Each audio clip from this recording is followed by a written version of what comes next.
اللہ الرحمن الرحیم۔ السلام علیکم دوستو، I Murid Saleem, welcome to my YouTube channel Novel Orchard. کیسے ہیں آپ سب لوگ؟ جی تو گائز، آج ہم نے ریڈ کرنا ہے نیو ناول سٹارٹ کرنا ہے۔ تو اس سے پہلے اگر آپ نے میرے چینل ناول آرچرڈ کو سبسکرائب نہیں کیا تو سبسکرائب کر لیں، ساتھ میں بیل آئیکن بھی پریس کر لیں تاکہ ہر آنے والی ویڈیو آپ کو ملتی رہے۔ ویڈیو کو لائک، شیئر، کمنٹ کرنا نہ بھولیں۔ آئیں جی چلتے ہیں کس کی طرف۔ وہ پری کہاں سے لاؤں تیری دلہن جسے بناؤں، کہ گوری کوئی پسند نہ آئے تجھ کو، کہ چوری کوئی پسند نہ آئے تجھ کو۔ چائے کی ٹرے ٹیبل پر رکھتے ہوئے اقصیٰ شوخی سے گنگنائی تو امینا بیگم اور ندا کے ہونٹوں پر مسکراہٹ دوڑ گئی۔ بدتمیز، مذاق اڑا رہی ہو میرا؟ حسن نے چائے رکھنے کے لیے جھکی ہوئی اقصیٰ کا کان پکڑا۔ اف حسن بھائی چھوڑے نا، بہت درد ہو رہا ہے۔ اقصیٰ نے التجا کر پھر مدد طلب نظروں سے امینا بیگم کی طرف دیکھا۔ چھوڑ دو حسن میری بیٹی کو، اس کا کیا قصور ہے؟ تم خود ہی اپنا مذاق بنوانے پر تلے ہوئے ہو۔ امینا بیگم نے فوراً اپنی لاڈلی کی حمایت کرتے ہوئے حسن کو ڈانٹا تو اس نے باتیں ناخواستہ اقصیٰ کا کان چھوڑ کر چائے کا کپ اٹھا لیا۔ اقصیٰ امینا بیگم کے ساتھ لگ کر ان کے بیڈ پر بیٹھتے ہوئے اپنا کان سے ہلانے لگی۔ خواہ تم نے بچی کا کان سرخ کر ڈالا، ورنہ اس نے اس وقت میرے جذبات کی بالکل صحیح ترجمانی کی ہے۔ مجھے تو خود سمجھ میں نہیں آ رہا کہ تمہاری لڑکی تلاش کرنے کے لیے کون سے کنویں میں بانس ڈلواؤں۔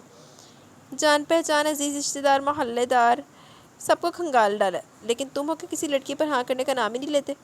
ندا نے بھی اقصیٰ کی حمایت کرتے ہوئے اپنی خفگی کا اظہار کیا۔ دکھائیں تو ندا باجی، آج کس بیچارے کو رد کیا ہے؟ حسن بھائی نے۔ اقصیٰ نے تصویر لینے کے لیے ندا کی طرف ہاتھ بڑھایا۔ افشا نام ہے، میری نند کے جیٹھ کی بیٹی ہے، اتنی پیاری ہے کہ اندھیرے کمرے میں بٹھاؤ تو کمرہ جگمگ کرنے لگے، لیکن ہمارے بھائی صاحب کو وہی ایک نا ہے۔ ندا نے اسے تصویر تھماتے ہوئے شکوہ کیا۔ واقعی حسن بھائی، ندا باجی بالکل ٹھیک کہہ رہی ہیں، یہ تو بہت ہی پیاری لڑکی ہے، آپ فٹافٹ ہاں کرتے ورنہ بعد میں پچھتائیں گے۔ تصویر دیکھتے ہوئے اقصیٰ نے ندا کی حمایت کی۔ آخر تم لوگوں سے کس نے کہہ دی کہ میں کسی حور پری کا متلاشی ہوں، یا مجھے حسینہ عالم سے شادی کرنی ہے، جو ہر روز ایک سے بڑھ کر ایک حسینہ کی تصویر میرے لیے میرے پاس چلے آتے ہو۔ میں حسن وغیرہ کا طلبگار نہیں ہوں، لیکن بس اتنا چاہتا ہوں کہ وہ لڑکی وہ ہو جسے دیکھ کر میرا دل خود بول اٹھے، یس یہی ہے وہ جس کی مجھے تلاش ہے۔ حسن نے جھنجھلاتے ہوئے اپنا ہمیشہ والا موقف دہرایا۔ چلو آرڈر تے بنوا لو پھر۔ اب تمہارے دل کی یس کا انتظام ہم کیسے کریں؟ ہمیں تو بظاہر جو لڑکی اچھی لگتی ہے تمہیں دکھا دیتے، لیکن سچ بڑی شرمندگی ہوتی ہے اس طرح لڑکیاں ریجیکٹ کرنے سے۔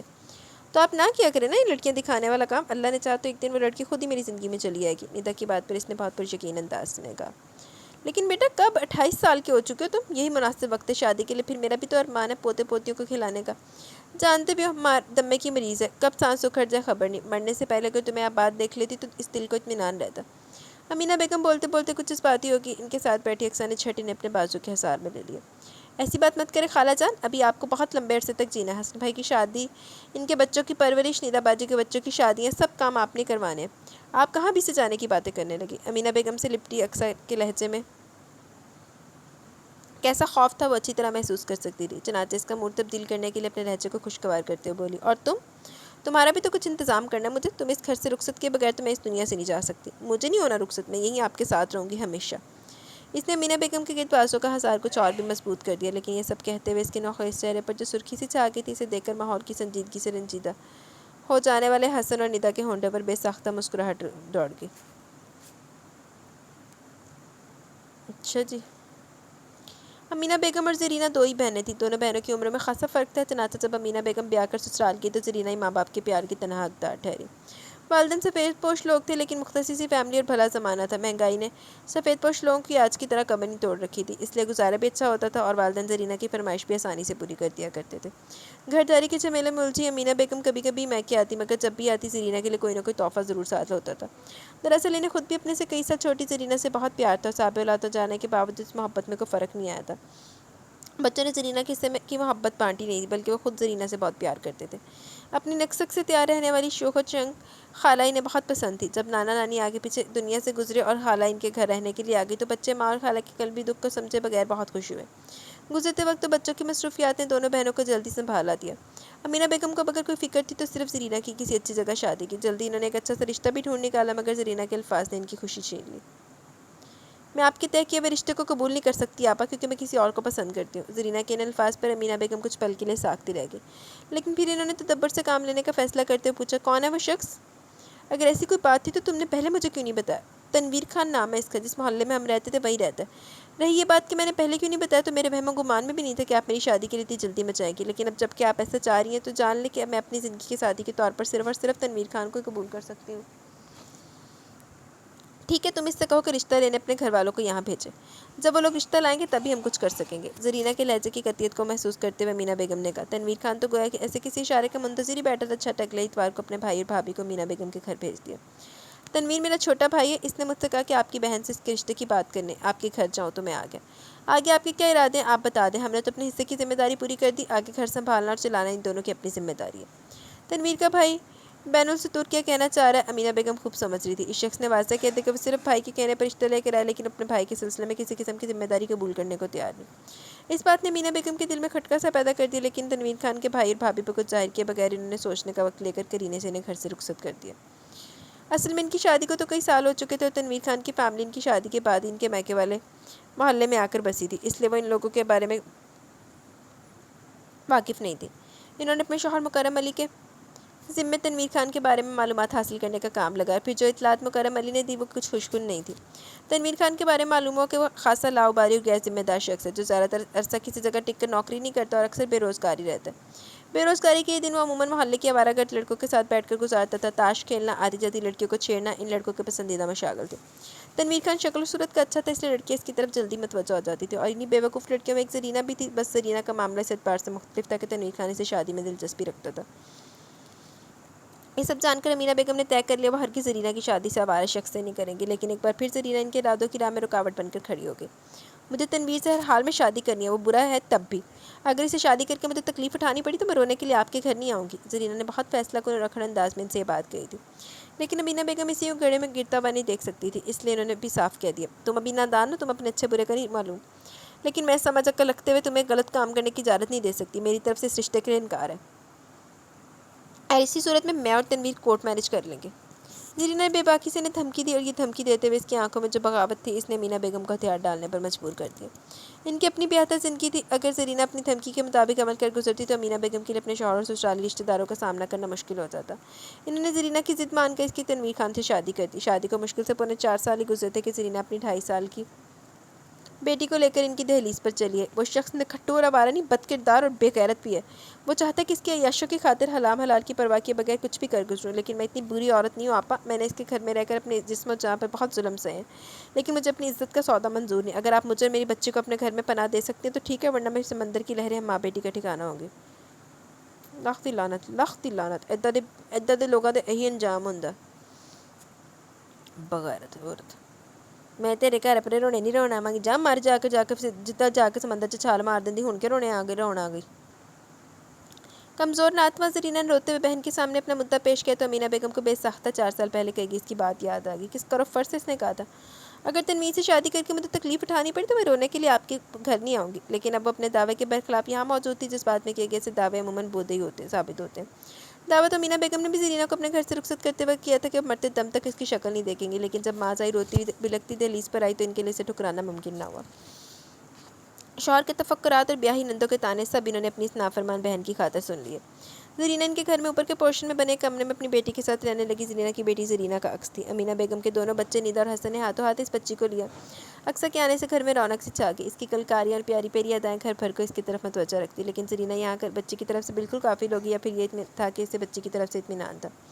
اکثر سب کی توجہ کا مرکز بنی ہاتھوں ہاتھ رہتی اور زرینہ اپنے کمرے کا دروازہ بند کیے سارا سارا دن وہیں گزار دیتی۔ تنویر بھی پلٹ کر اس کا حال پوچھنے نہیں آیا، خود امینہ بیگم کے دل میں بہن کے لیے گلا تھا، اس لیے انہوں نے بھی اس کی طرف زیادہ توجہ نہیں دی، اور جب توجہ دی تو بہت دیر ہو چکی تھی۔ پچھتاؤں اور دکھوں میں گھری زرینہ کے جسم میں کینسر کے موذی مرض نے پنجے گاڑ لیے تھے۔ معدے کا کینسر اس کی جان کو ایسا لگا کہ پھر جان لے کر ہی ڈلا۔ امینہ بیگم کو بہن سے پیار بھی بہت تھا، اور اس کے اس طرح کھٹ کھٹ کر مر جانے پر انہیں اپنی بے توجہی کا ہاتھ بھی دکھائی دیتا تھا، سو انہوں نے بہن کی اولاد کو سینے سے لگا کر اس کے حصے کا سارا پیار و توجہ بھی اس پر لٹا دیا۔ اکثر ان کی آنکھوں کا تارا تھی جس سے صرف وہی نہیں گھر بھر پیار کرتا تھا۔ ادھر تو پھر نافرمانہ دا ہی حال ہوندا۔ کمپیوٹر شٹ ڈاؤن کر کے حسن سونے کے لیے اپنے بیڈ پر آیا تو دیکھا سائڈ ٹیبل پر رکھا پانی کا گلاس خالی ہے۔ اسے کچھ کوفت کا احساس ہوا۔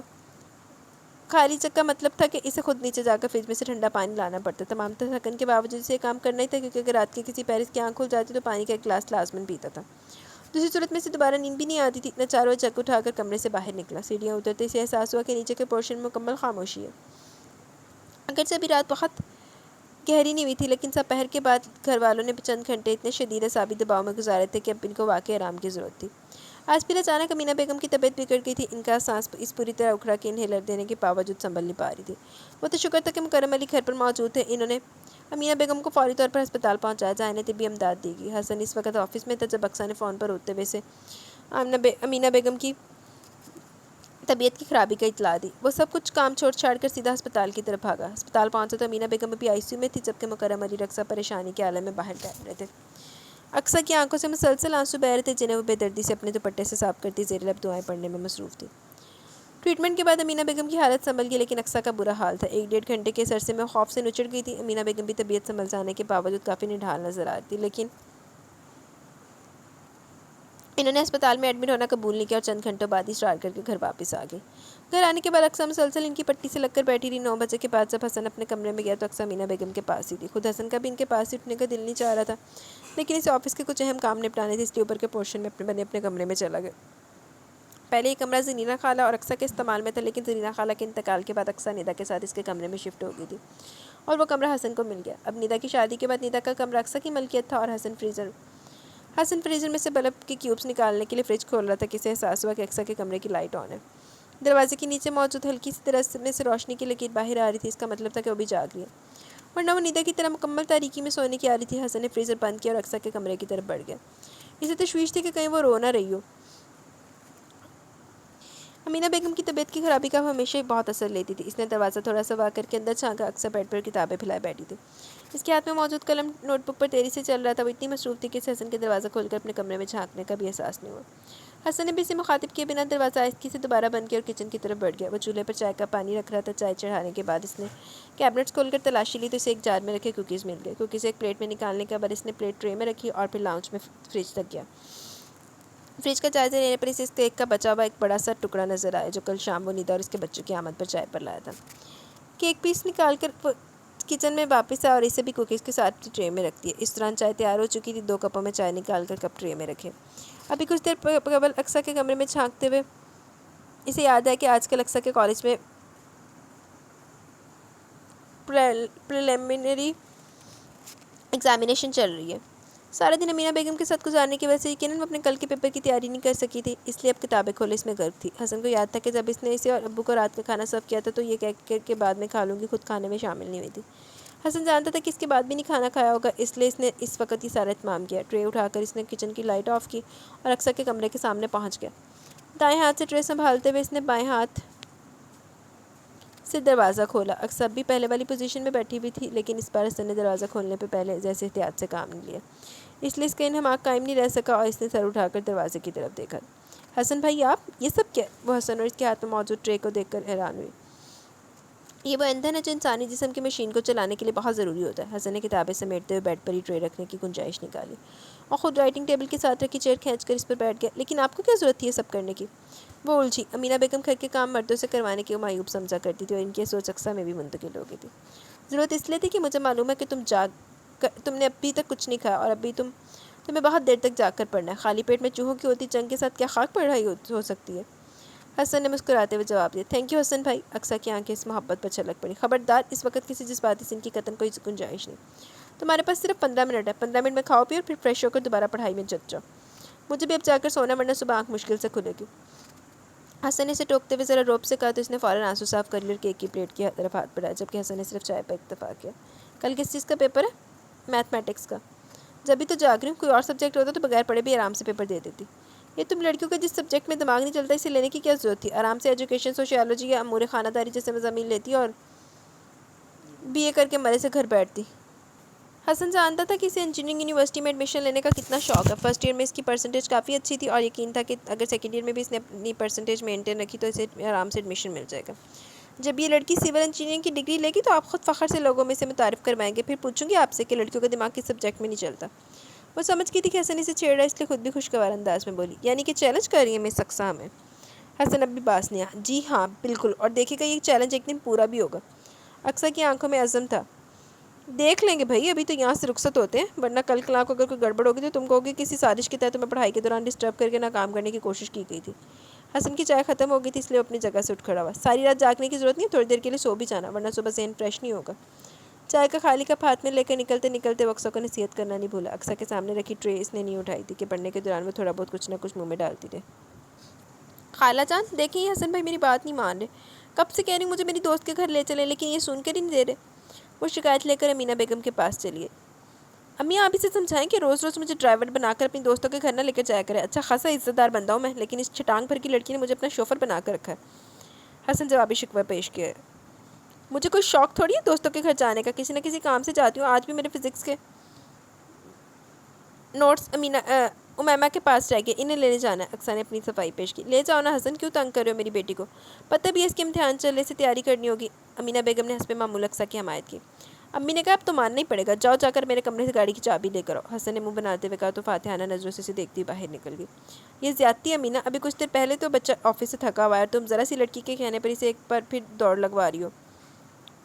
امینہ بیگم کی دونوں نندیں اس کی مزاج پرسی کے لیے آئی ہوئی تھی۔ مکرم علی نے فون پر امینہ بیگم کی طبیعت کی خرابی کے بارے میں اطلاع دی تھی۔ اب چاہے بھاوت سے دلچسپی ہو یا نہ ہو، بھائی کی خاطر تو انہیں آنا ہی تھا۔ وہ کافی دیر سے یہاں آئی ہوئی تھی اور اقصیٰ کو گھر میں چہکتے اور مالکانہ انداز میں گھومتے پھرتے دیکھ کر حسب معمول دل ہی دل میں کلس رہی تھی۔ اب جو انہوں نے دیکھا کہ حسن کی مرضی کے بغیر امینہ بیگم اسے اقصیٰ کے ساتھ اس کی دوست کے گھر بھیج رہی ہے تو بڑی نہ نصرت نے امینہ بیگم کو ٹوک ہی دیا۔ ارے نہیں پپا، ایسی کوئی بات نہیں، میں بالکل بھی تھکا ہوا نہیں ہوں، یہ تو بس اقصیٰ کو تنگ کرنے کے لیے جھوٹ موٹ بہانے بنا رہا تھا۔ امینہ بیگم سے پہلے حسن نے اپنی پپو کی تسلی کروائی اور کمرے سے باہر نکل گیا۔ ندا نہیں آئی تمہاری طبیعت کی خرابی کا سن کر؟ بھتیجے کے جواب نے مزید اعتراض کی گنجائش نہیں چھوڑی، اس لیے نصرت نے موضوع گفتگو بدل دیا۔ اسے تو ہم نے اطلاع ہی نہیں دی، خوام کا پریشان ہو کے یہاں دوڑی آتی ہے اور اس کا اپنا گھر ڈسٹرب ہوتا ہے۔ مجھے یہ بات بالکل بھی اچھی نہیں لگتی، اس لیے سب سے پہلے ہی کہہ رکھا تھا کہ اگر میری طبیعت خراب ہو تو ندا کو نہ بتایا جائے۔ امینہ بیگم نے ندا کے نہ آنے کی وجہ بتائی۔ مگر اس کی یہاں بھی تو ضرورت ہوتی ہے، اب تم یوں بستر سے لگے تو گھر کے 10 کام رک گئے ہوں گے۔ ندا آ جاتی تو سہارا رہتا۔ نصرت سے چھوٹی عصمت نے جیسے اس کی توجہ قبول نہیں کی۔ ارے نہیں آپا، ایسا کوئی مسئلہ نہیں، اکثر دیکھ لیتی ہے سب کچھ، اور میں بھی کوئی مہینہ بھر کے لیے تو بستر سنبھال کر نہیں بیٹھ جاؤں گی۔ دمے کا یہ ٹیک تو برسوں سے میری جان کو ساتھ لگا ہوا ہے، اب تو عادی ہو گئی ہوں اس کی، 2-4 دن آرام کروں گی پھر پہلے کی طرح اٹھ کھڑی ہوں گی۔ امینہ بیگم نے ایک بار پھر وضاحت دی جو یقیناً نندوں کو پسند نہیں ہے۔ اقصیٰ کا تو بچپنا ہی ختم نہیں ہوتا، گھر کیا خاک سنبھالے گی؟ ہم نے تو جب بھی دیکھا پڑھائی اور دوستوں میں مصروف نظر آئی ہیں۔ نصرت کے انداز میں اقصیٰ کے لیے واضح ناپسندیدگی تھی۔ امینہ بیگم خود بھی بات جانتی تھی کہ ان کی نندوں کو اقصیٰ کے اس گھر میں رہنا پسند نہیں۔ زرینہ جب اقصیٰ کے ساتھ اس گھر میں لوٹی تب بھی دونوں بہنوں نے بہت اعتراض کیا، لیکن مکرم علی کچھ بیوی کی خاطر کچھ خوف خدا سے مجبور ہو کر زرینہ کو اپنے گھر میں رکھنے پر راضی ہو گئے تھے۔ اپنی شکست پر دونوں بہنیں بےحد چلاک پاؤں ہوئیں اور اسی لیے شاید اب تک ان کے دلوں میں اقصیٰ کے لیے بغض تھا۔ اور یہ تو تم نے لڑکی کو شتر بے مہار کی طرح آزاد چھوڑ رکھا ہے، یہ کوئی اچھی بات نہیں ہے۔ کچھ نہیں تو گھر میں موجود جوان لڑکے کا خیال کرو، انسان کو بہکتے کیا دیر لگتی ہے، کل کلا کو گل کھل گیا تو سر پکڑ کر روگی۔ ویسے بھی خون کی تاثیر بڑا رنگ دکھاتی ہے۔ عصمت آرا نے صاف زرینہ پر طنز کیا۔ ان کا نام عصمت تھا اور وہ بس اپنی عصمت کو قائم رکھنے کی قائل تھی، وہ دوسروں کی عزت و عصمت کو خاک میں ملانے کا ہنر ان سے زیادہ کوئی نہیں جانتا تھا۔ ان کے اس قسم کے رویوں کے سامنے امینہ بیگم نے ہمیشہ خاموشی اختیار کی تھی، سو آج بھی اسی پر عمل پیرا رہی۔ تھوڑی دیر میں مکرم علی بھی گھر چلے آئے تو دونوں بہنیں امینہ بیگم کی جان بخش کر بھائی کے ساتھ مصروف ہو گئی۔ مکرم علی پڑھے لکھے آدمی تھے، کالج میں پڑھاتے تھے۔ بہنوں کی عادات اور انداز گفتگو ان کی طبیعت سے میل نہ کھانے کے باوجود بڑی وفاداری سے ان سے اپنا نشتہ نبھا رہے تھے۔ ماں باپ کے بعد مکرم علی کا گھر ان دونوں کی میکے کی حیثیت رکھتا تھا اور مکرم علی نے ان کا مان کبھی ٹوٹنے نہیں دیا تھا۔ البتہ ان کی شرپسند باتوں کو وہ ہمیشہ ایک کان سے سن کر دوسرے کان سے اڑا دیتے تھے۔ بھائی بہنوں کے درمیان گفتگو کا سلسلہ جاری تھا کہ اقصیٰ اور حسن واپس آ گئے۔ حسن تو ان کے ساتھ ہی بیٹھ کے جبکہ اقصیٰ کچن میں چلی گئی۔ چلے بھائی کھانا لگ گیا، سب لوگ آ کر کھانا کھا لیں۔ تقریباً آدھے گھنٹے کے بعد اس نے آواز لگائی تو سب لوگ اٹھ کر ڈائننگ روم میں آ گئے۔ ٹیبل پر موجود لوازمات دیکھ کر نصرت اور عصمت چونک گئی۔ دال چاول روٹی سلاد فرائیڈ فش اور چکن کڑھائی سے سجی ٹیبل اس بات کا ثبوت تھی کہ ان کا اقصیٰ کے بارے میں اندازہ غلط ہے۔ دونوں بہنیں خاموشی سے آ کر بیٹھ گئی۔ خیال تھا کہ کھانے میں مین میخ نکالیں گی، لیکن جب کھانے بیٹھی تو گرم گرم خستہ مچھلی، ذائقے دار چکن کڑھائی اور ان کے ساتھ موجود رائتا سلاد نے کچھ کہنے کا موقع ہی نہیں دیا۔ شرما حضوری میں انہوں نے دال چاول بھی چکھے، ذائقے کا اندازہ اس لیے نہیں لگا سکی کہ اس کے ساتھ چکن کڑھائی کو خوب اچھی طرح مکس کر کے کھایا گیا تھا۔ کھانے کے بعد مکرم علی خود دونوں بہنوں کو ان کے گھر ڈراپ کرنے کے اتفاق سے دونوں بہنیں ایک ہی گھر میں بھی آئی گئی تھی، اور اب جب کہ دونوں پوتے پوتیوں والی تھی تب بھی دونوں کا اتحاد مثالی تھا۔ ضرورت کے مطابق انہوں نے اپنے گھر تو ضرور الگ کر لیے، لیکن اس طرح کہ دیوار سے دیوار جڑی تھی، سو علیحدگی کے نام بس نام کو تھی۔ تھینک یو حسن بھائی۔ دونوں کی روانگی کے بعد برتن سمیٹتے وقت نے حسن سے کہا، آج کھانے پر اس نے صرف دال چاول اور سلاد ہی بنایا تھا، لیکن امیمہ کے گھر سے واپس آتے ہوئے حسن نے ایک اچھے ریسٹورنٹ سے پھپھوؤں کے مزاج کے مطابق کھانا پیک کروا لیا۔ وہ جانتا تھا کہ اقصیٰ کی امور خانہ دانی ابھی بہت ابتدائی مراحل میں ہے، وہ گنتی کے چند سالوں سے کھانے بنانا ہی جانتی ہے، جن کے سہارے وہ لوگ تو مشکل سے چند دن گزار لیتے تھے، لیکن پھپھوؤں کی مہمانداری کے لیے یہ قابلیت بہت کم تھی۔ شکر کی کوئی بات نہیں، شکر تو اصل میں ادا کر رہا ہوں کہ پھپھو کی مہمانداری کے بہانے سے آج مجھے تمہارے ہاتھ کا کھانا کھانے سے نجات مل گئی۔ وہ بولتے ہوئے غیر محسوس طریقے سے اقصیٰ کے ساتھ برتن سمیٹنے میں مدد دے رہا تھا۔ مقصد بس اتنا تھا کہ وہ جلد از جلد فارغ ہو جائے تاکہ اپنی پڑھائی کو وقت دے سکے۔ اس وقت آپ کچھ بھی کہہ لیں میں برا نہیں مانوں گی، آج سچ مچ آپ نے میرا بڑا ساتھ دیا۔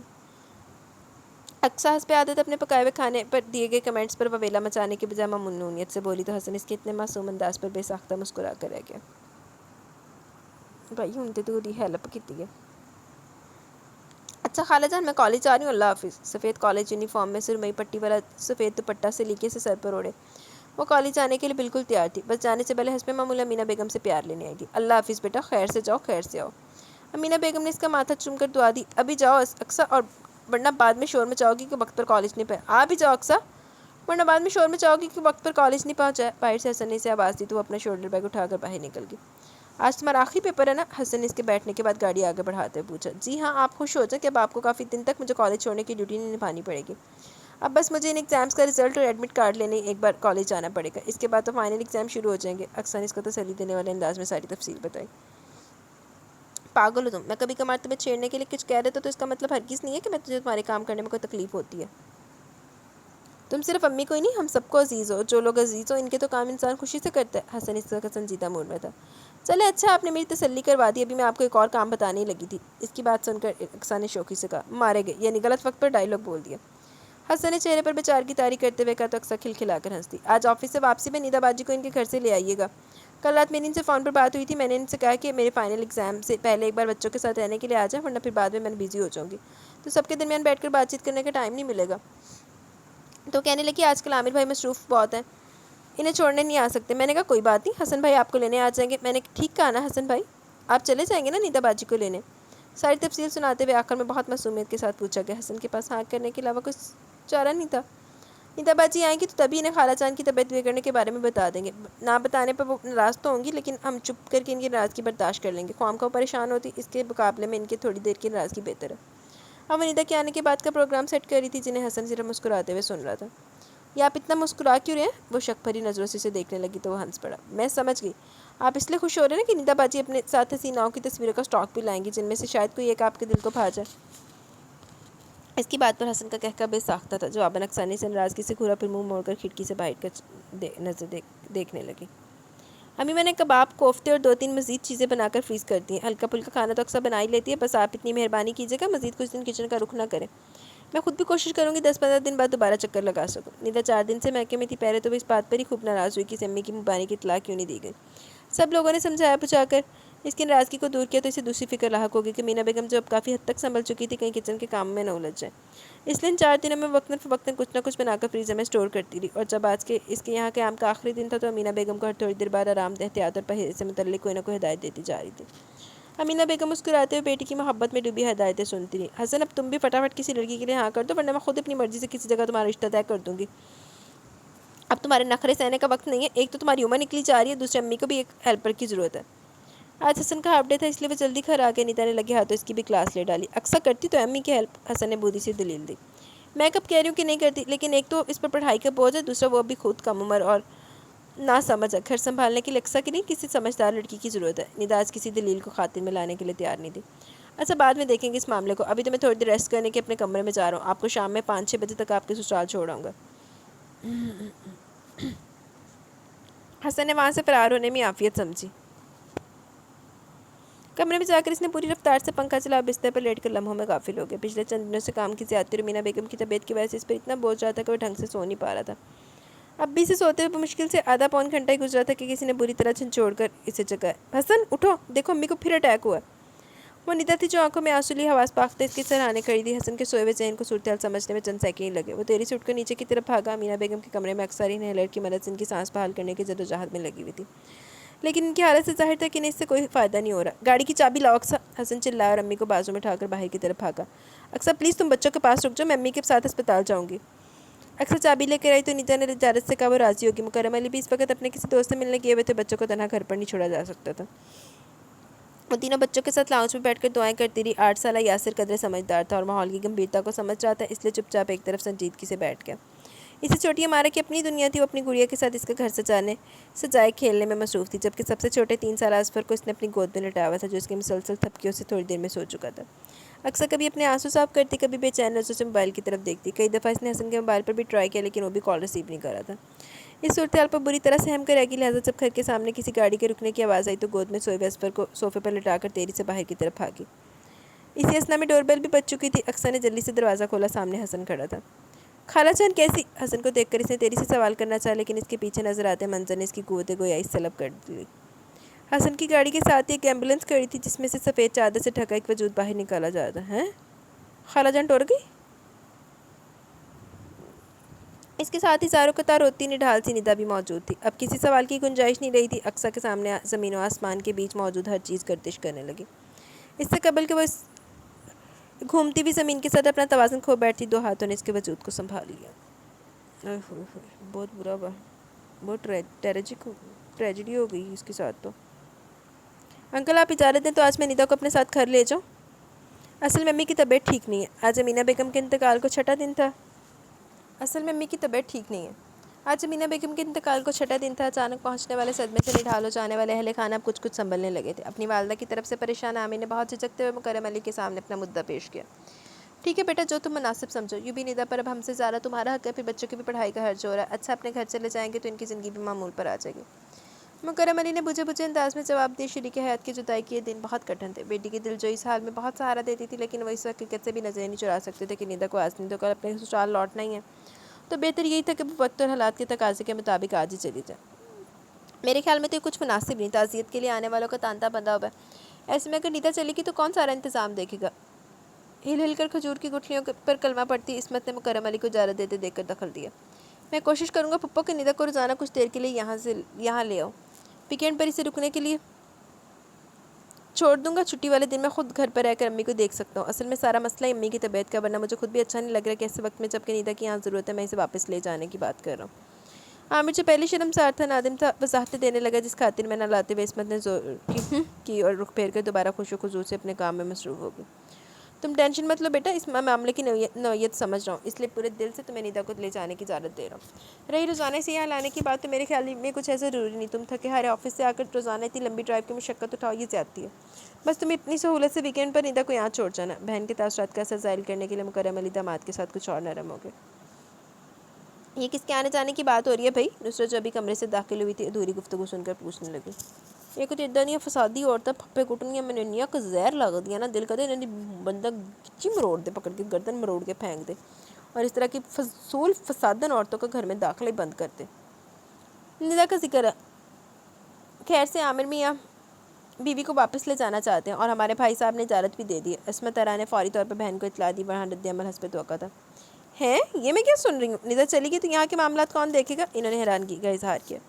یہاں کی کیا فکر ہے آپا، آپ اور چھوٹی آپا ہے نا، مجھے تسلی، آپ دونوں مل کر سب کچھ دیکھ لیں گی۔ مکرم علی کو داماد اور بہنوں دونوں کی خوشنودی مطلوب تھی، اس لیے تدبر سے بات ختم کرنے کی کوشش کر رہے تھے۔ وہ تو ٹھیک ہے، تمہاری خاطر ہم یہاں رک بھی جائیں گے اور ہم اپنی ہمت کے مطابق گھر بھی دیکھ لیں گے، لیکن گھر کے بارے میں گھر کی بیٹی زیادہ مناسب جان سکتی ہے، کون سی چیز کہاں ہے، کتنی ہے، آنے جانے والوں کی توازہ کا کیا انتظام ہے، ہمیں بھلا کیسے ان باتوں کی خبر ہو سکتی ہے؟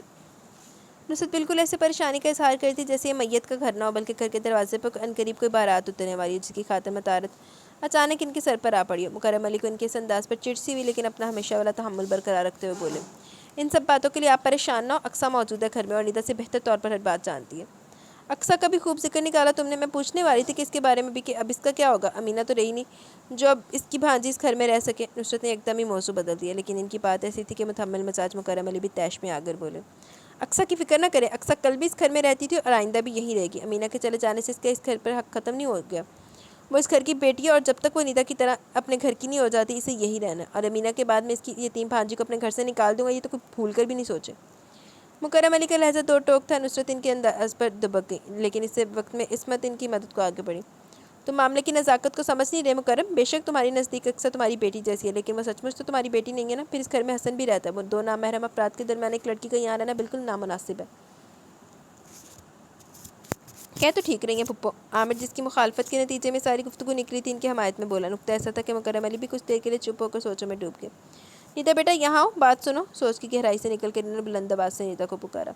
جی ابو خیریت تو ہے؟ ذرا ہی دیر میں ندا ان کے سامنے تھی۔ ہاں بیٹا سب کہہ رہے تھے، میں نے تمہیں یہ کہنے کے لیے بلایا کہ آج بلکہ ابھی کچھ دیر میں اکثر حسن کا نکاح ہونے والا، تم دونوں کو اطلاع دے دو تاکہ وہ قاری صاحب کے آنے سے تک خود کو ذہنی طور پر تیار کر سکیں۔ مکرم علی بہت فیصلہ کن انداز میں کہہ رہے تھے۔ اللہ سیدھا نکاح ہی کھڑکاتا جے، حسن اور رقصہ کا نکاح؟ یہ آپ کیا کہہ رہے ہیں ابو؟ ندا ان کی بات سن کر شدید ترین حیرانی کا شکار تھی۔ انکل ٹھیک کہہ رہے ہیں ندا، تم میرے ساتھ آؤ، میں تمہیں ساری تفصیل بتاتا ہوں۔ عامر ندا کا ہاتھ پکڑ کے اسے کمرے سے باہر لے گیا۔ بات تو خیر صحیح ہے، لیکن معلوم نہیں حسن راضی ہوگا یا نہیں، پھر اکثر کا بھی مسئلہ ہے، وہ تو ابھی تک امی کی ڈیتھ کو بھی قبول نہیں کر پائی، ایسے میں حسن سے نکاح اس کے لیے ایک اور شوق ثابت ہو سکتا ہے۔ ندا عامر کی زبانی ساری بات سن کر فکر مندی سے بولی، حسن اور رقصہ کی حالات کی نزاکت سمجھانا تمہارا کام ہے، اس حالات میں اس سے بہتر کوئی فیصلہ نہیں ہو سکتا۔ پھر میں انکل کا موڈ بھی دیکھ رہا ہوں، اگر اس وقت کسی نے اس فیصلے کو قبول کرنے سے انکار کیا تو اس انکار کو قبول نہیں کریں گے۔ عامر نے ندا کو موقع کی نزاکت کا احساس دلایا تو وہ کچھ اور فکر مند ہوگی۔ اس طرح پریشان ہونے سے کچھ نہیں ہوگا، جاؤ جا کر حسن اور رقصہ سے بات کرو، میں دیکھتا ہوں کہ انکل نکاح کے انتظامات کے بارے میں کیا کہتے ہیں۔ عامر اس کا ہاتھ تھپتھپاتے ہوئے واپس پلٹ گیا تو ندا بنا چار حسن کے کمرے کی طرف بڑھ گئی۔ حسن اپنے کمرے میں لیٹا ہوا تھا، ندا کو کمرے میں آتا دیکھ کر اٹھ بیٹھا۔ کیا بات ہے، آپ کچھ پریشان لگ رہی ہیں؟ جسے ندا کے چہرے پر چھائی پریشانی کو بھانپتے ہوئے پوچھا۔ میرے میں سے لگ گیا سی کہ اندر نال ٹوڑ دے گا ندا دے نال انہوں اکثر نو، لیکن نا او بھائی اتنے تو کام ہی ہو گیا۔ بات ہی کچھ ایسی ہے، ندا نے کہا اور بیٹھ کے کنارے پر ٹکی۔ حسن سوالیہ نظروں سے ان کی طرف دیکھتا رہا۔ بالآخر ندا نے آہستہ آہستہ عامر کی زبانی سنی جانے والی دونوں پھوپھیوں کی گفتگو کے بارے میں بتانا شروع کیا جس کی سن کر حسن کے چہرے پر غصے کی سرخی چھا گئی، البتہ وہ منہ سے کوئی لفظ نکالے بغیر خاموشی سے سنتا رہا۔ لیکن جب ندا نے اس گفتگو کے نتیجے میں کہ مکرم علی کے فیصلے کے بارے میں بتایا تو اس کی خاموشی برقرار نہیں رہ سکی۔ یہ کیسا فیصلہ کیا ابو نے؟ لوگوں کی باتوں میں آ کر اس طرح کا کوئی فیصلہ کرنے سے پہلے ابو کو میرے اور رقصہ کے بارے میں درمیان موجود عمر کا تو فرق دیکھنا چاہیے تھا۔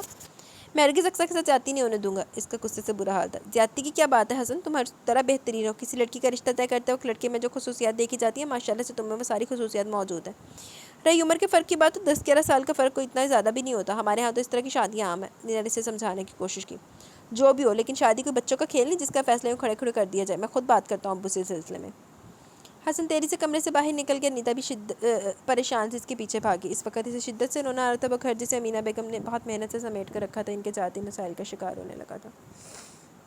بس یہ تو ہے، جس طرح سے گھر کو پیرنٹس رکھ سکتے ہیں نا، پیرنٹس کے جاتے بکھر جاتا ہے، بہت بری حالات ہوتے ہیں۔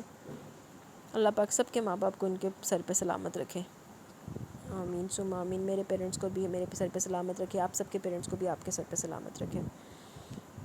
تم کیا حماقت کر رہے ہو مکرم، کیا بیوی کی موت کے صدمے سے تمہارا دماغ الٹ دیا؟ اتنے نصرت بھائی کو ڈپٹ رہی تھی۔ مکرم علی کے فیصلے تو انہیں سٹ پٹا ہی رکھ دیا تھا۔ وہ لڑکی جس کا بھائی کے گھر میں رہنا انہیں ہمیشہ کھٹکتا تھا، اس گھر کی مالکن نہیں بن جاتی، وہ کیسے گوارا کرتی؟ اس لیے اب اس کوشش میں تھی کہ کسی طرح مکرم علی کا فیصلہ بدلا جا سکے۔ حماقت کی کیا بات ہے، میں تو آپ کا شکر گزار ہوں کہ آپ نے ایک اہم مسئلے کی طرف میری توجہ مبذول کروائی۔ آج اگر آپ نہ کہتی تو کل نہ جانے کس کس کی زبانیں کھل جاتی۔ میرے گھر میں میری سرپرستی میں رہنے والی بچی کسی کی تہمت کا شکار ہوتی تو میں خود کو کبھی معاف نہیں کر پاتا۔ اکثر کو کسی تہمت سے بچانے کے لیے میرے فیصلے پر عمل ہونا بہت ضروری ہے۔ مکرم علی پوری طرح سنجیدہ تھے۔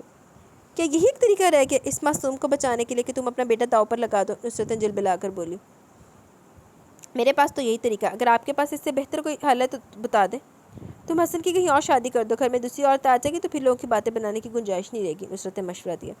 وہ دوسری عورت اکثر کا وجود برداشت کر لے گی، اس بات کی کیا گارنٹی ہے؟ اگر الٹا اس نے الزام تراشی شروع کر دی تو ہم کیا کریں گے؟ پھر دوسری بات یہ کہ اتنی ایمرجنسی میں ہم کوئی دوسری لڑکی کیسے تلاش کریں؟ کھڑے کھڑے تو اب کوئی اپنی بیٹی دینے پر راضی نہیں ہوگا۔ مکرم علی نے فوراً نصرت کا مشورہ رد کیا تو مدت طلب نظروں سے چھوٹی بہن کی طرف دیکھنے لگی۔ اسی غم و غصے میں مبتلا حسن کمرے میں داخل ہوا۔ سب چھوڑو، پہلے بیٹے سے تو پوچھ لو کہ اکثر کو اپنی بیوی بنانا منظور ہے یا نہیں۔ یہ نہ ہو کہ پرائی لڑکی کی بھلائی کی خاطر اپنے بیٹے سے زیادتی کر بیٹھو۔ عصمت کی زیرک نگاہوں نے حسن کے بگڑے ہوئے تیور پہچان لیے تھے، اس لیے فوراً بولی۔ نہ جانے کہ وہ بہنیں اکثر سے اس قدر خار کھاتی تھی، شاید وہ سمجھتی تھی کہ مکرم علی کے گھر میں رہ کر اکثر کو جو سہولیات حاصل ہے وہ اکثر سے زیادہ ان کا اور ان کے بچوں کا حق ہے جن پر اکثر ہاتھ سے بن کر بیٹھی ہوئی ہے۔ حسن میرا بیٹا ہے، میں جانتا ہوں میرا بیٹا میرا مان کبھی نہیں توڑے گا، اس لیے میں اتنا بڑا فیصلہ اس سے پوچھے بغیر کر ڈالا۔ اگر آپ کو پھر بھی کوئی شک ہے تو یہ آپ کے سامنے، آپ خود اس سے پوچھ لیں۔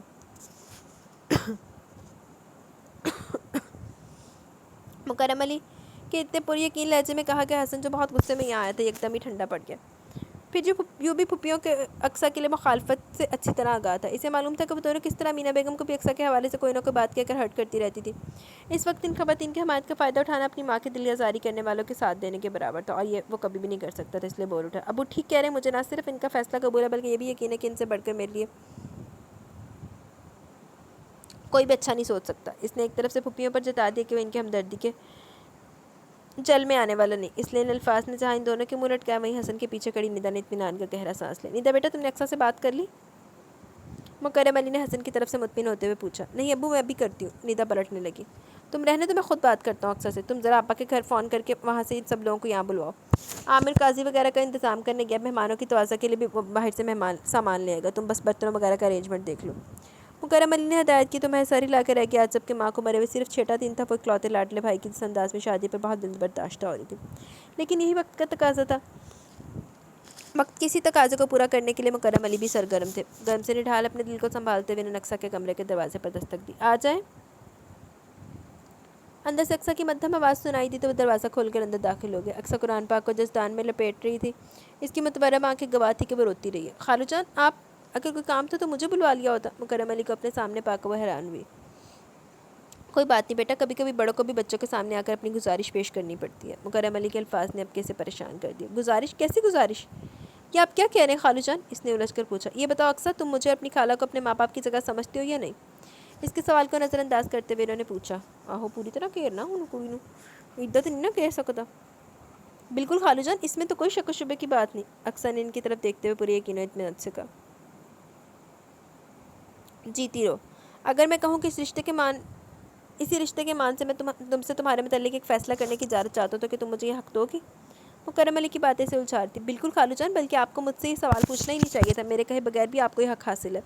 تو بیٹا، میں نے اپنے اس حق کو استعمال کرتے ہوئے تمہارا اور حسن کا رشتہ طے کر دیا۔ تھوڑی دیر میں نکاح خواہ آئے گا تو تم دونوں کا نکاح ہو جائے گا، باقی کسر ہم کچھ دن بعد ولیمہ کر کے اس میں پوری کر لیں گے۔ مجھے معلوم ہے لڑکیوں کے اپنی شادی کے حوالے سے بہت سے ارمان ہوتے ہیں، لیکن اس وقت حالات کچھ ایسے ہیں کہ ہمیں سادگی سے سب کچھ کرنا پڑ رہا ہے۔ البتہ ولیمہ پر دھوم دھام کا میری طرف سے وعدہ ہے۔ اقصیٰ ہکا بکا سن رہی تھی، یہاں تک کہ اس کے سر پر ہاتھ رکھ کر کمرے سے باہر بھی نکل گئے۔ ندا باجی، خالو جان کیا کہہ گئے ابھی؟ مکرم علی کے باہر نکلتے ندا اس کے کمرے میں آئی، جسے دیکھ کر اس کے منہ سے سرگوشی برآمد ہوئی۔ جو وہ کہہ گئے ہیں ٹھیک ہے، تم اٹھو اور فوراً تیاری پکڑو، میں تمہارے کپڑے استری کرتی ہوں۔ ندا اس کی الماری کھولے کھڑی تھی۔ ذرا سی جدوجہد کے بعد اس نے گلابی رنگ کا مکیش کے کام والا سوٹ جو اقصیٰ نے نصرت پھپھو کی بیٹی کی شادی پہ پہنا تھا الماری سے دریافت کر لیا۔ لیکن ندا باجی، اقصیٰ ابھی متذبذب سی کھڑی تھی۔ لیکن ویکینڈ کا ٹائم نہیں، ابھی مجھے اور بھی بہت سے انتظامات دیکھنے۔ ندا نے جان بوجھ کر اس کی بات کو نظر انداز کرتے اسے غسل خانے کی طرف دھکیلا۔ اس وقت خود اس کے اپنے اعصاب چٹک رہے تھے، ایسے میں اگر اقصیٰ اس کا آسرا پا کر بکھر جاتی تو اس کے لیے حالات سے نپٹنا مشکل ہو جاتا۔ سو کی آواز پر حسن نے ذرا سا رخ موڑ کر اپنے برابر بیٹھی اقصیٰ کو دیکھا۔ گلابی دوپٹہ جس کے کناروں پر پتلی سی سلور بیل لگی ہوئی تھی اوڑھے بیٹھی تھی۔ اقصیٰ سے اس کے رشتے کی نوعیت بالکل ہی اچانک بدل گئی تھی۔ ابھی کچھ دیر قبل وہ دونوں جابہ قبول کے مرحلے طے سے گزرے تھے۔ موقع پر موجود حسن کے کزنز اور اس کی بیوی بچے ان دونوں کو مبارکباد دینے کے بعد ابھی نشیہ سے انصاف کرے تھے جو عامر توازہ کے لیے لے کر آیا تھا۔ ندا نے میزبانی کے فرائض سنبھالے ہوئے تھے، ایسے میں کسی کے پاس فرصت نہیں تھی کہ وہ چپکے روتی اقصیٰ کی طرف توجہ دیتا۔ حسن نے کچھ بے چین ہو کر اس بار پھر اقصیٰ کی طرف دیکھا۔ اس کی کل تیاری ہونٹوں پر لگی ہلکی سی گلابی لپسٹک پر مشتمل تھی۔ کانوں میں پہنے گئے چھوٹے چھوٹے ٹاپس اور گلے میں موجود نازک سی چین جو امینا بیگم نے اسے میٹرک میں پاس ہونے پر تحفے میں دی تھی اور جنہیں وہ ہمیشہ پہنے رکھتی تھی۔ آج دلہن کی حیثیت میں بھی اس کا کل سنگھار تھے، لیکن شاید اسے ان سب باتوں کا احساس بھی نہیں تھا۔ فی الوقت وہ خود پر ٹوٹنے والی اس اچانک افطار پر ہراساں پوری شد و مت سے رونے میں مصروف تھی۔ اس کا رونا حسن کو دکھ دے رہا تھا۔ 2.5 سال کی عمر سے وہ ان کے ساتھ رہ رہی تھی۔ اس وقت سے لے کر آج تک حسن سمیت سبھی کو ہمیشہ یہ کوشش رہی تھی کہ اقصیٰ کی آنکھوں میں آنسو نہ آ پائیں۔ اس وقت بھی اس کے آنسو نے حسن کے دل کو بری طرح دکھایا اور اس نے تسلی دینے والے انداز میں اپنا دائیں ہاتھ گود میں دھرے اقصیٰ کے دونوں ہاتھوں پر رکھ دیا، لیکن اقصیٰ کے رد عمل نے اسے شرمندہ کر دیا۔ حسن کے ہاتھ رکھتے اقصیٰ نے بہت تیزی سے اپنے دونوں ہاتھ پیچھے کر لیے تھے۔ یہ اس کا رد عمل تھا جو اپنا ہر آنسو اس کی شانے پر سرک کر بہایا کرتی تھی۔ ندا کی شادی کو 10 سال ہو گئے تو حسن پورے 10 سال سے اقصیٰ کے لیے ہر موقع پر اپنا شانہ مہیا کیا کرتا تھا، یہاں تک کہ ابھی 6 روز قبل ہونے والی اپنی ماں کی موت پر بھی اس نے جی جان سے اقصیٰ کی اشک سوئی کی تھی۔ لیکن اب یکدم وہ اپنی جگہ سے کھڑا ہوا اور لمبے لمبے ڈگ پھٹتا کمرے سے باہر نکل گیا۔ اس کے اس طرح سے باہر نکلنے پر ندا کی توجہ اقصیٰ کی جانب مبذول ہوئی اور اسے روتے دیکھ کر وہ تیزی سے اس کی طرف آئی۔ اقصیٰ کے برابر بیٹھتے ہوئے اس نے اسے اپنی باہوں میں بھر لیا۔ نتیجتاً اقصیٰ کے رونے میں کچھ اور بھی شدت آ گئی، خود ندا کی آنکھوں سے بھی آنسو بہنے لگے۔ پاگل ہوئی ہو ندا؟ بجائے اسے چپ کروانے کے خود بھی رونے لگی۔ اس کے ایک پھپھی زاد بھائی کی بیوی نے قریب آ کر ان دونوں کو ایک دوسرے سے الگ کرتے ہوئے ندا کو سمجھایا، لیکن بہت دیر سے ہمت کر کے کھڑی ندا کے ضبط کا بندھن بھی اب ٹوٹ چکا تھا۔ ہمت سے ندا، دیکھو اللہ نے غم کو بعد فوراً تم لوگوں کو یہ خوشی دکھائی ہے، اللہ کا شکر ادا کرو۔ ندا کے آنسو پہنچتے وہ ساتھ ساتھ اسے سمجھا رہی تھی۔ میری امی بھابھی، میری امی۔ وہ تو اسی خوشی کو دیکھنے کی حسرت اپنے دل میں لیے اس دنیا سے چلے گی۔ ندا بری طرح بکھر رہی تھی۔ اقصیٰ کا رونا بھی مزید شدت اختیار کر گیا۔ اس صورتحال کو دیکھ کر ایک صوفے پر تصور کی تصویر بنے بیٹھے مکرم علی کو بلا کر اٹھ کر ان کے قریب آنا پڑا۔ ندا میری بہادر بیٹی، مجھے تم سے یہ امید نہیں تھی۔ انہوں نے ندا کو اپنے بازو کے حصار میں لیا تو اسے اپنا دل کچھ ٹھہرتا ہوا محسوس ہوا۔ تم میرا سہارا ہو بیٹی، تم میری بڑی اولاد ہو، اور بڑوں کی ذمہ داریاں بھی بڑی ہوتی ہیں، اس لیے انہیں اپنا ظرف بڑا رکھنا پڑتا ہے۔ تمہیں تو حسن کو بھی سنبھالنا اور اقصیٰ کو بھی۔ رہی تمہاری ماں کی حسرت زدہ دنیا سے چلے جانے کی بات، تو بیٹی خوشیاں بھی رزق کی طرح انسان کا نصیب ہوتی ہیں۔ جو خوشی تمہاری ماں کے نصیب میں دیکھنا نہیں لکھی تھی، اس کے لیے چاہے ہم میری چوٹی کا بھی زور لگا لیتے تو ناکام ہی رہتے۔ اللہ کی رضا میں راضی رہنے کا نام ہی بندگی و اطاعت ہے۔ بیٹا یوں شکوہ کر کے مقام بندگی نہ کھو۔ مکرم علی کی باتوں نے صرف ندا کو نہیں اقصیٰ کو بھی گریہ ترک کرنے پر مجبور کر دیا۔ جاؤ بہن کو اس کے کمرے میں چھوڑ کر آؤ۔ ندا کو خود سے الگ کرتے ہوئے مکرم علی نے اسے ہدایت کی اور اقصیٰ کے سر پر شفقت سے ہاتھ رکھا۔ آؤ اقصیٰ۔ ندا اقصیٰ کا ہاتھ تھام کر اسے باہر لے گئی۔ فی الحال میں تمہیں تمہارے کمرے میں اس لیے لائی ہوں کہ تم ریلیکس ہو جاؤ، میں تمہیں حالات کے بارے میں باخبر کر دوں۔ اقصیٰ کے کمرے میں پہنچ کر ندا نے اس سے کہا تو وہ نے ڈھال سے اپنے بیڈ کی پشت پر ٹیک لگا کر بیٹھ گئی۔ ندا دھیرے دھیرے اسے اس ایمرجنسی کی نکاح کے وجوہات کے بارے میں آگاہ کرنے لگی۔ نکاح سے قبل اقصیٰ کو یہ سب کچھ نہیں بتا سکی تھی، اس لیے بتا رہی تھی۔ جو بھی ہوا جیسے بھی ہوا، لیکن یہ تو طے کہ اللہ نے تمہارا اور حسن کا جوڑ لکھ رکھا تھا، اور اس لیے شاید حسن ابھی تک شادی پر راضی نہیں ہوا تھا کہ تمہیں اس کا نصیب بننا تھا۔ اب تم دونوں کے نصیب اس لکھے کوئی نصیب کے اس لکھے کو نبھانا ہے۔ ندا نے اپنی بات پوری کی تو اتنی دیر سے خاموش بیٹھی اقصیٰ نے جھجکتے ہوئے کہا، ندا باجی ایک بات کہوں؟ ہاں ہاں بالکل۔ ندا نے اس کے تذبذب کو محسوس کرتے اس کی حوصلہ افزائی کی۔ ابھی میں یہیں اپنے کمرے میں رہوں گی؟ نظر جھکا کر اٹک کر اس نے جو بات کی ندا نے اس کے اس پورے مفہوم کے ساتھ سمجھا۔ ندا کے ذہن میں ایسا کوئی خیال تھا تو نہیں، لیکن اسے اقصیٰ کا مطالبہ ناجائز بھی محسوس نہیں ہوا۔ یقیناً وہ بھی ایک نئے رشتے کو نبھانے کے لیے ذہنی طور پر بالکل تیار نہیں تھی۔ ندا نے ایک گہری سانس لی اور بولی، اچھی بات ہے، میں سب سے کہہ دوں گی کہ اقصیٰ کے فائنل امتحان ہونے والے ہیں، اس لیے فی الحال رخصتی نہیں کی جا رہی۔ تمہارے امتحانوں کے بعد ہم باقاعدہ کوئی تقریب رکھ لیں گے، اس طرح جو کسر رہے گی وہ بھی اس وقت پوری کر لی جائے گی۔ تھینک یو ندا باجی، اقصیٰ نے ممنونیت سے کہا۔ پاگل، ندا نے پیار سے اقصیٰ کی تھوڑی کو چھوا اور باہر نکل گئی۔ پیچھے اقصیٰ سوچوں کے گرداب میں پھنسی بیٹھی تھی۔ حسن جسے اس نے ہمیشہ بڑے بھائی کا درجہ دیا، اچانک اسے بدل جانے والا تعلق دل میں چبھن پیدا کر رہا تھا۔ دوسری طرف اسے شادی کے سلسلے میں کیے جانے والے حسن کے نخرے بھی یاد آ رہے تھے۔ وہ شخص جو ایک سے بڑھ کر ایک لڑکی کو ایک نظر میں رد کر دیتا تھا، اس کے لیے اسے قبول کرنا یقیناً صرف مجبوری کا سودا تھا۔ وہ محض مجبوری اور مصلحت کے تحت حسن کی زندگی میں شامل کی گئی تھی۔ یہ خیال اقصیٰ کے لیے بہت تکلیف دہ تھا۔ ڈرائیونگ کی طرف توجہ مبذول ہونے کے باوجود حسن اپنے برابر میں بیٹھی اقصیٰ کے گریز کو محسوس کر سکتا تھا۔ یہ گریز اور فاصلہ ان کے نکاح کے بعد ہی قائم ہو گیا تھا۔ اس دن کے بعد سے اقصیٰ نے حسن کو خود مخاطب کرنا ترک کر دیا تھا۔ ندا کے اپنے گھر روانہ ہونے کے بعد اس نے گھر کی ذمہ داریاں اپنے ذمہ لے لی، لیکن اس پر ایک چپ سی طاری تھی۔ خصوصاً حسن کے معاملے میں یہ خاموشی شدید تھی۔ مکرم علی سے وہ ان کی ضروریات و طبیعت کے متعلق پوچھتی رہتی تھی، لیکن حسن سے مخاطب ہونا اس نے بالکل چھوڑ دیا۔ البتہ وہ اس کی ضروریات کا خیال رکھ رہی تھی۔ حسن کو اپنے کپڑے پہلے کی طرح دھلے دھلائے استری شدہ ملتے تھے، کھانا اور چائے بھی اپنے اوقات پر پیش کر دیے جاتے تھے، لیکن گریز ایسا تھا کہ حسن خود بھی اسے مخاطب نہیں کر پا رہا تھا۔ جواباً اس نے بھی اقصیٰ جیسا رویہ اختیار کر لیا۔ وہ جانتا تھا کہ اقصیٰ کے امتحان سر پر ہیں، اس اتنے بڑے صدمے سے گزرنے کے بعد گھریلو ذمہ داری کو بوجھ اٹھاتے ہوئے اس کی اپنی اسٹڈیز کو وقت دینا بہت مشکل ہوگا۔ اس لیے حسن نے ایک جز وقتی ملازمہ کا بندوبست کر دیا، جس کے ہوتے ہوئے اقصیٰ کے ذمے صرف کھانا پکانے اور ملازمہ کی نگرانی کے کام رہ گئے۔ ندا کی طرف سے بھی کافی تعاون کیا جا رہا تھا۔ وہ ہر ویکینڈ پر بچوں کے ساتھ رہنے آتی تو 2-3 ڈشز بھی بنا کر فریز کر دیتی۔ اس طرح اقصیٰ کا کام اور ہلکا ہو جاتا۔ ان لوگوں کے اس قدر تعاون کا ہی نتیجہ تھا کہ اقصیٰ امتحان دینے کے لائق ہو سکی تھی۔ اب تک جو اس کے جو پیپرز ہوئے تھے وہ دینے کے لیے وہ مکرم علی کے ساتھ امتحانی مرکز جاتی تھی۔ اس کی خواہش پر مکرم علی نے بہت خندہ پیشانی سے ذمہ داری سنبھال لی تھی، لیکن آج آخری پیپر والے دن وہ اچانک ہی بیمار ہو گئے۔ انہیں بخار تھا، انہوں نے اقصیٰ کو ڈراپ کرنے کی ذمہ داری حسن پر ڈال دی۔ میں 12:15 بجے تک تمہیں لینے آؤں گا، تم یہیں گیٹ کے پاس میرا انتظار کرنا۔ امتحانی مرکز کے سامنے اقصیٰ کو اتارتے ہوئے حسن نے کہا تو اقصیٰ کوئی رد عمل ظاہر کیے بغیر آگے بڑھ گئی۔ حسن اس کی اس بے رخی کو محسوس کرتے ہوئے خود بھی آفس روانہ ہو گیا۔ آفس میں کام کرتے ہوئے اس کے ذہن میں مسلسل یہ بات تھی کہ اسے ٹھیک وقت پر اقصیٰ کو لینے امتحانی مرکز پہنچنا۔ یہ وجہ تھی کہ وقت پر اپنی سیٹ سے اٹھ کے، حالانکہ اس کی ٹیبل پر ایک بہت اہم نوعیت کا کام ادھورا پڑا ہوا تھا۔ 12:15 بجے وہ امتحانی مرکز کے سامنے پہنچا تو لڑکیوں کی کئی ٹولیاں گیٹ سے باہر نکل رہی تھی۔ گیٹ کے آس پاس نظریں دوڑانے پر حسن کو ان لڑکیوں میں اقصیٰ کہیں دکھائی نہ دی۔ وہ منتظر نظروں سے باہر آنے والی لڑکیوں کی طرف دیکھنے لگا۔ اسے اندازہ تھا کہ اقصیٰ کو باہر نکلنے میں قدر تاخیر ہو سکتی ہے۔ وہ پیپر دینے کے بعد پیپر کو اپنی دوستوں کے ساتھ ڈسکس کرنے کی آ رہی تھی۔ حسن اس کی عادت جانتا تھا، اس لیے صبر سے انتظار کرتا رہا، لیکن آہستہ آہستہ لڑکیوں کا رش چھٹ گیا اور چوکیدار نے بڑا گیٹ بند کر کے ضلعی دروازہ کھول دیا۔ تب حسن کو تشویش ہوئی، وہ گاڑی سے اتر کر گیٹ کی طرف بڑھا۔ کیا بات ہے جناب؟ چوکیدار جو اسے بہت دیر سے دیکھ رہا تھا اپنی طرف بڑھتے دیکھ کر پوچھنے لگا۔ یہاں میری کزن پیپر دینے آئی تھی، وہ ابھی تک باہر نہیں نکلی، تم اندر جا کر دیکھو، اقصیٰ نام کی لڑکی اندر موجود ہوگی۔ اس سے کہو کہ حسن علی اس کا انتظار کر رہا ہے۔ اندر تو کوئی لڑکی نہیں، سارا کالج خالی ہو گیا۔ حسن کو جواب میں جو بات سننے کو ملی اس کے لیے غیر مت ہو گئی تھی۔ میں بہت دیر سے یہاں کھڑا ہوں اور میرے سامنے وہ باہر نہیں نکلی، اس کا مطلب ہے کہ وہ اندر ہی کہیں موجود ہے۔ تم ایک بار اندر جا کر چیک کر لو، شاید کوئی لڑکی اب بھی موجود ہو اندر۔ حسن نے اسٹارٹ کیا تو چوکیدار اندر چلا گیا۔ جی جناب، کیا بات ہے؟ چوکیدار بتا رہا ہے کہ آپ اپنی کزن کی اندر موجودگی پر مصر ہیں۔ آپ کے کہنے پر اس نے ایک بار پھر ساری بلڈنگ چیک کر لی لیکن اندر کوئی لڑکی موجود نہیں۔ چوکیدار 10 منٹ کے بعد باہر آیا تو اس کے ساتھ پینٹ شرٹ میں ملبوس ایک اور آدمی بھی موجود تھا، جس کی بات نے حسن کو پریشانی میں مبتلا کر دیا۔ اکثر کبھی بھی خود سے کہیں آنے جانے کی عادت نہیں تھی، اس لیے سوچنا کہ وہ حسن کے آنے سے پہلے اکیلی گھر چلے گی مشکل تھا۔ آپ گھر پر چیک کریں، ہو سکتا ہے آپ کی کزن اپنی کسی سہیلی کے ساتھ آپ کے آنے سے پہلے گھر چلی گئی ہو۔ اس آدمی نے حسن کی پریشانی دیکھتے ہوئے مشورہ دیا جو حسن کے دل کو لگا۔ واقعی ممکن تھا کہ اکثر اپنی کسی سہیلی کے ساتھ گھر چلی گئی ہو۔ اس آدمی کا شکریہ ادا کرتے ہوئے حسن گاڑی میں بیٹھ کر تیزی سے گھر کی طرف روانہ ہو گیا۔ راستے پر اسے یہ اندیشہ ستاتا رہا کہ خدا نہ خواستہ اگر اکثر گھر پر نہیں ہوئی تو کیا ہوگا، لیکن گھر پہنچ کر جیسے ہی اکثر کی شکل نظر آئی اس کے سارے اندیشے ہوا ہو گئے اور اس کی جگہ شدید برہمی عود کر آئی۔ تم گھر پہنچ چکی ہو اور میں پاگلوں کی طرح گھنٹہ بھر سے سینٹر کے سامنے کھڑا تمہارا انتظار کر رہا ہوں۔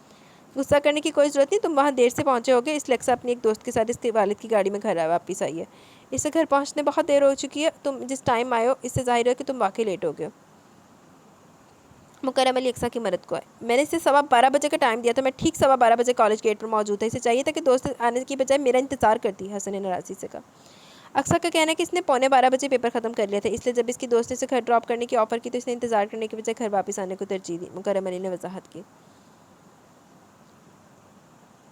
اقصیٰ ان دونوں کو بحث کرتے چھوڑ کر خود وہاں سے جا چکی تھی۔ اپنا آدھا گھنٹہ بچانے کے لیے اس نے نہ صرف میرا 1 گھنٹہ برباد کیا بلکہ مجھے شدید ذہنی کوفت میں دوچار کیا۔ آپ کو کیا معلوم کہ جب وہ مجھے وہاں نہیں ملی تو میں کتنا پریشان ہو گیا تھا، حسن نے باپ سے شکوہ کیا۔ بچی ابھی جو سمجھ میں آیا کر گزری، تم غصہ تھوک دو اور اس بات کو جانے دو۔ مکرم علی جب تک اقصیٰ کی حمایت کر رہے تھے اس کی کیفیت کو سمجھتے ہوئے اسے ٹھنڈا کرنے کی کوشش کرنے لگے۔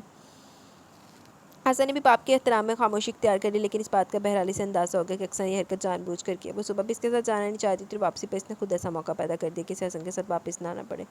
اقصیٰ کے اس طرز عمل سے اسے تکلیف زیادہ تھی، یہ غصہ وہ فی الحال فیصلہ نہیں کر پا رہا تھا۔ چل کوئی نہیں، تھوڑا ٹائم لالا پھر فیصلہ کر لے۔ حسن یہاں آؤ ذرا، تم سے کچھ اہم باتیں کرنی ہے۔ وہ نیدا کے چھوٹے بیٹے اصفر کو گھڑ سواری کا شوق پورا کرنے کے لیے گھوڑے کی ڈیوٹی انجام دے رہا تھا کہ نیدا نے اسے پکارا۔ اوئے ہوئے، گھوڑا بنیا ہے، گھوڑا تو پہلے ہی ہے، دور گھوڑا۔ جی جناب فرمائیے، لیکن ذرا جلدی، ابھی ہمارے سوار کا دل نہیں بھرا، اس لیے ہم آپ کو ذرا وقت نہیں دے سکیں گے۔ اصفر کو اپنی پیٹھ سے اتار کر وہ نیدا کے پاس آئے، مکرم علی بھی وہیں بیٹھے ہوئے تھے۔ اصفر صاحب کا دل تو کبھی گھڑ سواری سے بھرتا ہی نہیں، گھر میں بھی سارا وقت اپنے ابا سے ہی کام لیتا ہے، نیدا نے ہنستے ہوئے بتایا۔ معصوم بچہ نا، اس لیے گدھے گھوڑے کا فرق نہیں جانتا، تھوڑا وقت گزرنے سے پھر دیکھے گا، کبھی بھی اپنے والد بزرگوار کو گھوڑا سمجھنے کی غلطی نہیں کرے گا۔ حسن نیدا کے قریبی صوفے پر ٹک گیا۔ خبردار جو تم نے میرے میاں کی شان میں گستاخی کی ہو تو، نیدا نے اس کی پیٹھ پر ایک تھپ لگائی۔ سچ کا تو زمانہ ہی نہیں ہے، حسن نے برا سا منہ بنایا۔ انہوں کھوتا بناتا تے آپ ہی تو گھوڑا ہی بنیا ہوا ہے۔ دیر از ناٹ ڈفرینس ہے کھوتے اور کوڑے میں، لیکن نسل پتہ نہیں ایک کہ دو ہے۔ چلو خیر دفعہ کرو بھائی، یہ تم دونوں کس جھگڑے میں پڑ گئے، وہ بات تو کرو نیدا جس کے لیے حسن کو بلایا۔ مکرم علی نے دونوں کو ٹوکا۔ جی ابو، نیدا فوراً سنجیدہ ہوگی، حسن بھی اس کی طرف متوجہ ہو گیا۔ بات یہ ہے حسن، میں اور ابو چاہ رہے ہیں کہ اب تمہارا اور اقصیٰ کا ولیمہ کر دیا جائے۔ اقصیٰ بھی امتحان سے فارغ ہو چکے ہیں، اس لیے اب کوئی وجہ نہیں رہی رخصتی کو مزید روکا جائے۔ ہم لوگ اس بارے میں تمہاری رائے جاننا چاہتے ہیں، نیدا نے مختصراً بات کرتے ہوئے اسے پوچھا۔ میں چاہتا ہوں کہ آپ اس سلسلے میں میرے بجائے اقصیٰ کی رائے لے لیں تو زیادہ بہتر ہے، اگر وہ ذہنی طور پر راضی ہے تو ٹھیک ہے، ورنہ اس پر کوئی زور زبردستی کرنے کی ضرورت نہیں ہے۔ حسن نے بہت سنجیدگی سے جواب دیا تو نیدا اور مکرم علی بھی سوچ میں پڑ گئے۔ اقصیٰ کا حسن سے گریز ان لوگوں سے ڈھکا چھپا تو نہیں تھا۔ میں بات کروں گی اقصیٰ سے، لیکن تم اس معاملے کو اتنا سیریس نہ لو، میرا نہیں خیال کہ وہ کوئی اعتراض کرے گی۔ ابھی تو اس کا جو رویہ وہ بالکل حالات کے مطابق ہے۔ امی کی ڈیتھ اور تم سے نکاح، دونوں باتیں اتنی اچانک ہوئی ہیں کہ وہ شاکڈ ہے ہو گیا، لیکن مجھے امید ہے کہ جلدی سب کچھ ٹھیک ہو جائے گا۔ نیدا نے حسن کا ہاتھ تھامتے ہوئے اسے تسلی دی۔ مجھے اس سے کوئی شکایت نہیں، میں تو بس یہ چاہتا ہوں کہ آپ لوگ اس کی خوشی کا خیال رکھیں۔ حسن بہت سنجیدگی سے کہتا ہوا وہاں سے اٹھ گیا۔ حسن ٹھیک کہہ رہا بیٹا، تم پہلے اقصیٰ سے بات کرو، اس کے بعد ہی ہم کوئی دن طے کر کے دعوت نامے وغیرہ چھپوانے اور تقسیم کرنے کا کام کر لیں گے۔ ولیمے کا ارینجمنٹ کرنا تو کوئی مسئلہ نہیں ہے، میرے ایک دوست کا کیٹرنگ کا کاروبار ہے، وہ ایک دن کے نوٹس پر بھی سب کچھ ارینج کر دے گا۔ مکرم علی نے کہا تو وہ سر ہلاتی وہاں سے اٹھ گئی۔ کیا بن رہا ہے بھائی؟ اقصیٰ کچن میں تھی، نیدا وہیں جا پہنچی۔ Chinese rice with hot and sour soup. آپ کے سپوت فرمائش کر کے گئے ہیں مجھ سے، اقصیٰ نے بوائل رائس چکن کے ریشے کرتے ہوئے بتایا۔ ماشاءاللہ بڑی ایکسپرٹ ہوتی جا رہی ہو، نیدا نے تعریف کی تو وہ جھیم کی۔ بس پیپرز کے بعد فارغ تھی تو میں نے سوچا کچھ کوکنگ پر ہی توجہ دے لوں، ویسے اتنا مشکل کام نہیں ہے، ہر چینل سے کوکنگ کے پروگرامز آتے ہیں، ان میں سے کافی ڈشز میں نے ٹرائی کی ہیں، سب ٹھیک ٹھاک ہی بن گئی، اس نے نیدا کو بتایا۔ اچھی بات ہے، کوشش جاری رکھو، جلد ایکسپرٹ ہو جاؤ گی، اور میرے بچے جب بھی آئیں گے اپنی ممانی جان سے فرمائش کر کے اچھے اچھے کھانے کھائیں گے۔ نیدا نے اسے چھیڑا تو جواباً اس کا چہرہ مسکراتا چہرہ سنجیدہ ہو گیا۔ ندا نے اس کا یہ انداز بطور خاص نوٹ کیا۔ ہم لوگ سوچ رہے تھے کہ اب تمہاری رخصتی کر دی جائے، لیکن حسن نے کہا کہ پہلے تمہاری رائے لے لو۔ اب تم بتا دو کہ تقریب کے لیے کون سا دن رکھے، پھر اسی حساب سے شاپنگ وغیرہ بھی کر لیں گے۔ ندا اب اپنے اصل مقصد کی طرف آئی۔ پلیز ندا باجی ابھی نہیں۔ اقصیٰ کے کام کرتے ہاتھ رک گئے، وہ بہت لجاجت سے بولی۔ لیکن کیوں؟ پہلے تم نے کہا کہ امتحان ہونے والے ہیں، ابھی رک جائیں۔ بات مناسب تھی اس لیے ہم نے مان لی، لیکن اب تو تم فارغ ہو، اب اس معاملے کو ڈیلے کرنے کی کیا ضرورت ہے؟ ندا نے سنجیدگی سے کہا۔ مجھے ایپٹیٹیوڈ ٹیسٹ کی تیاری کرنی ہے، اقصیٰ نے نظر چراتے ہوئے جواب دیا۔ ندا نے گہرا سانس لے کر رہ گئی۔ اقصیٰ کے شوق سے وہ سبھی واقف تھے، لیکن موجودہ حالات میں ندا کا خیال تھا اپنا انجینئرنگ میں ایڈمیشن کا ارادہ چھوڑ کر کسی نان پروفیشنل سبجیکٹ میں گریجویشن کر لے۔ وہ یہ بات اقصیٰ سے کہنا بھی چاہتی تھی، لیکن جانے کے چپ ہو گئی۔ اس موضوع پر مزید کوئی بات کرنے کے بجائے اس کا ہاتھ بٹانے لگی۔ ٹھیک ہے، اگر اس کی خواہش ہے تو مجھے کوئی اعتراض نہیں۔ آپ بھی اس پر کسی قسم کا دباؤ مت ڈالیے گا۔ بعد میں جب ندا نے حسن کو اقصیٰ کے جواب کے بارے میں متعلق بتایا تو اس نے جملہ کہہ کر موضوع ختم کر دیا۔ ندا تشویش سے اسے دیکھتی رہ گئی۔ جی تو گائز، یہاں پہ ہمارا فرسٹ پارٹ اپنے اختتام کو پہنچا۔ کیسا لگا ناول؟ اپنی رائے کا ضرور اظہار کیجیے گا۔ معذرت ایک دفعہ پھر آج پھر بہت لیٹ ہو گیا، 2-3 دن سے بہت لیٹ ناول آ رہا ہے، وہی پرانی روٹین ہو گیا، لیکن مجھے اس ٹائم اتنی نیند آ رہی ہے، میں آپ کو کیا ہی بتاؤں۔ خیر جلدی سے کمنٹ سیشن کی طرف چلتے ہیں، دن ویڈیو اینڈ کریں گے۔ امیر بہت اچھا تھا فرسٹ پارٹ، اور اسی سے آپ نے جیسے انجوائے کہتے ہوئے پڑھا، بہت زیادہ انجوائے ہم نے بھی کیا اس کو سنتے ہوئے۔ سب کریکٹر ایک سے پڑھ کر ایک ہیں۔ ابا کا نیک بخت کو آواز دینے والا سین بہت فنی تھا، عارفی اور اجو کی باتیں بھی بہت فنی تھی، اور سب سے بڑھ کر معصوم اماں اور ان سب بچوں کے بیچ فرمانبردار ہوا تے ہور کی یار ادھی رات نو تے ابا نو اپنی نیک بخت یاد آندی سی، عمر جڑا سون نہیں دیندا سی، تے میں نے بہت ہنسا ہے، مجھے بڑا پسند آیا وہ والا ناول۔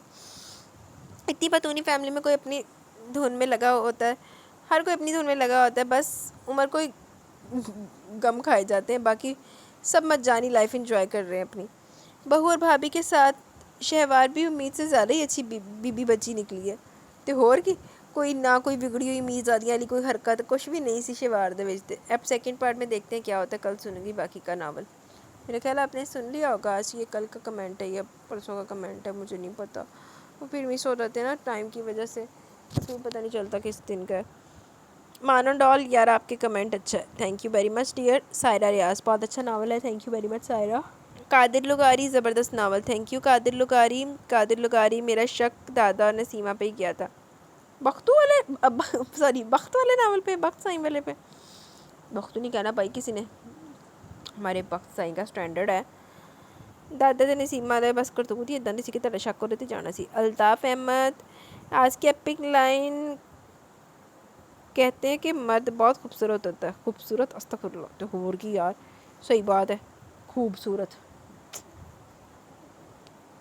امیر، ایک اور بہت اچھا ناول، اور وہ بھی آپ کی آواز میں انداز میں سن کر بہت مزہ آیا، thank you very much dear Amir.